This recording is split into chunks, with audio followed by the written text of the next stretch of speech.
ang ina ng anak na babae ay kasal pa rin ngunit sa katunayan ay hiwalay na kanyang legal na asawa. Dahil ang ina ng anak na babae ay legal pa rin kasal sa kanyang asawa at upang iligtas ang ina sa kahihiyan, ang asawa nito ang nakarehistro bilang ama ng anak nila. Kaya, ang apelyido ng anak na babae ay nakarehistro gamit ang apelyido ng mister ng babae.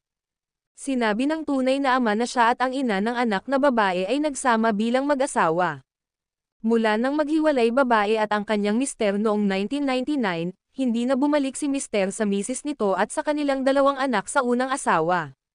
Dahil dito, pinansyal na sinusuportahan ng tunay na ama ang pang-araw-araw na pangangailangan at pag-aaral ng anak na babae mula sa kanyang kapanganakan at kahit na umalis ang tunay na ama sa Pilipinas. Napagtanto lamang ng tunay na ama ang kahalagahan ng pagtatatag ng kanyang pagiging ama sa kanyang anak nang mamatay ang ina nito noong ika-23 ng Oktubre taong